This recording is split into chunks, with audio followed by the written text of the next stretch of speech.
only a little over 200 million. Now it's 321. And the carbon dioxide concentration has gone from 326 parts per million to 403 in that time. More on that later. You are 2/3 of the way through your public education years, and in the next 4 years, you will be driving. Yeah. Scary. About 4 years from now, you'll have your first opportunity to vote. And in the next 4 years, you may very well decide on a college and or a career. It's exciting, but it's also scary. If there's any of you out there that are a little bit scared about it, that's perfectly normal. But don't fret. It'll all work out. And the biggest, if you don't remember anything else I say today, start thinking about the things you're passionate about. If you base your career decision on how much is in this, you'll make the biggest mistake you've ever made in your life. I almost feel guilty sometimes because the weather was a hobby for me from the time I was younger than you are now. And for 35 years, I've gotten paid to do what was my hobby. Life doesn't get much better than that. All of you in this room have gifts. I happen to think they came from up there, but I'm not supposed to talk about that in the public school.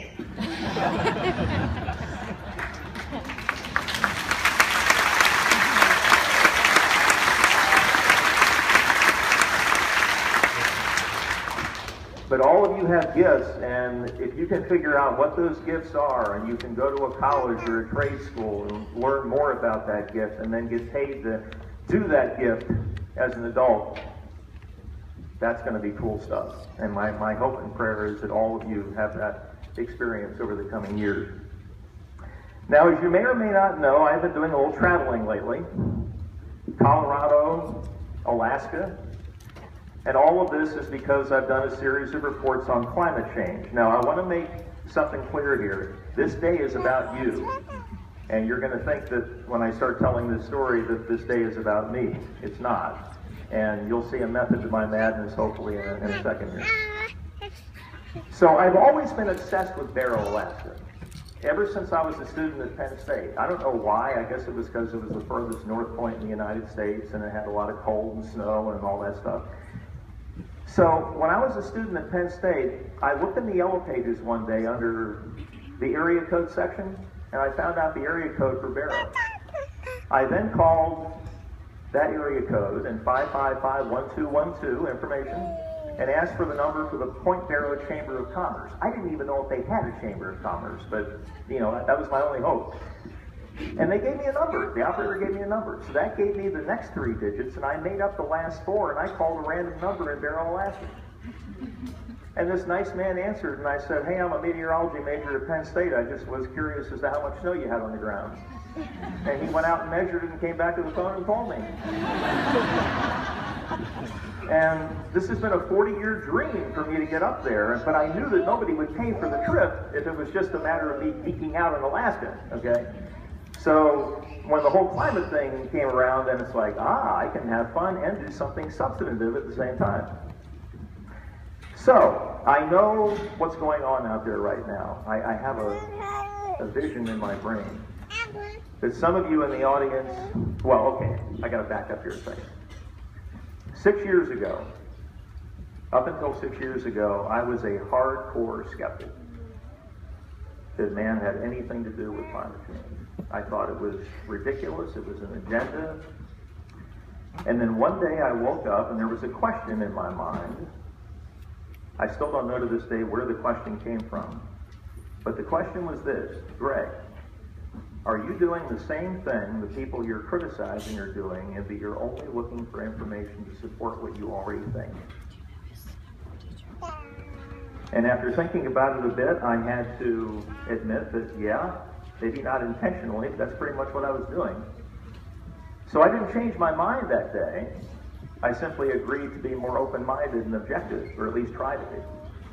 And I had people in my own extended family accusing me of caving, just because I was going to try to be more open-minded. And that was the first hint that I had as to how politically dysfunctional this country had become.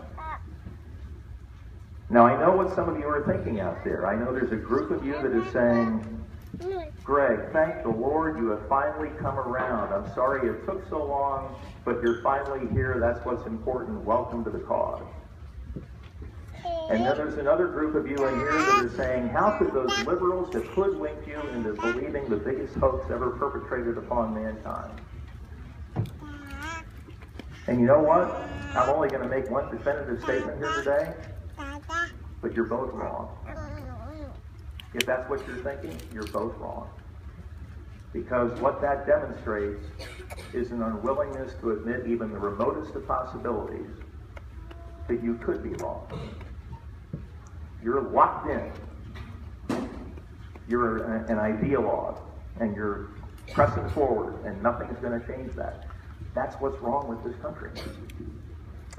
That's what's wrong with this country right now. Social media, internet blogs, talk radio, 24-hour cable news channels, they've all polarized us because we all have a support group now that we can run to that will tell us exactly what we want to hear. Mm-hmm. We don't have to be challenged anymore. It's just, I can go here and I can feel good about myself. The scientific method, which I know you all learned about, you start off with a hypothesis. That's what you think the truth is, right? They're legal, they're free. Everybody's entitled to one. The hard part is step 2, testing the hypothesis. You're supposed to do everything in your power to prove yourself wrong. Not right. Prove yourself wrong.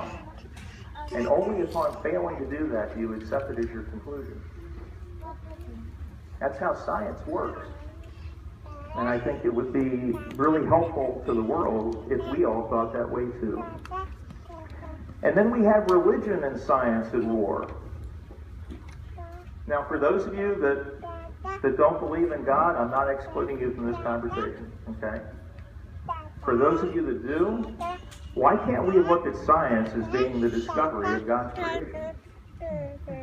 Why can't we focus on the big commonalities that we have instead of arguing and calling names about the relatively insignificant differences? Science and religion, in my mind, are very compatible. So I'm going to, what's your name? Yeah, Lydia? Okay. I'm just going to use you in a role play here, okay? So Lydia and I are in Congress. And I know for a fact that you have an opinion on an issue that is 180 degrees different than mine. We're opposites on this. So I come to you one day and I say, let's go down to McDonald's. I'll buy you the beverage of your choice. I am sincerely interested in finding out why you have the opinion you do about this issue, whatever it is. I hope you'll afford me the same respect.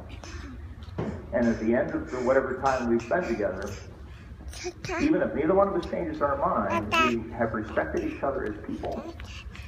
And we might just learn something about that issue from the other person we didn't know before.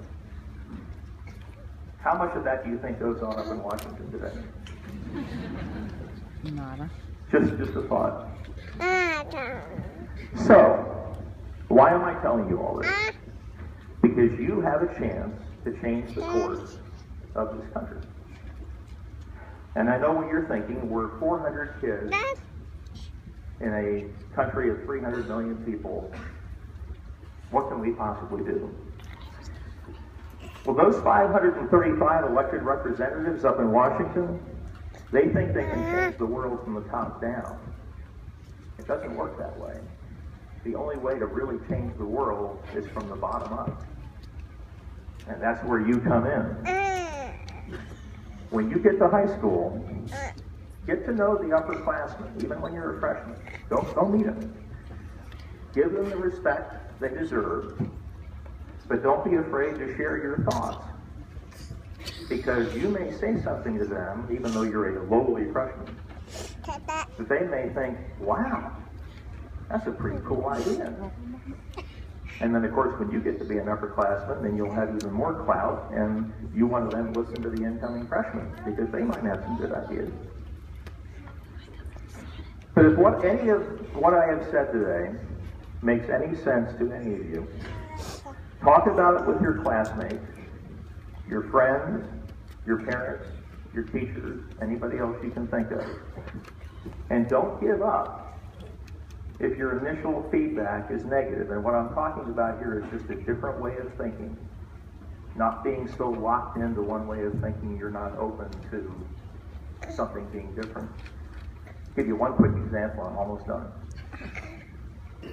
There were people back in the 1500s that interpreted Scripture to mean that the earth was the center of the solar system.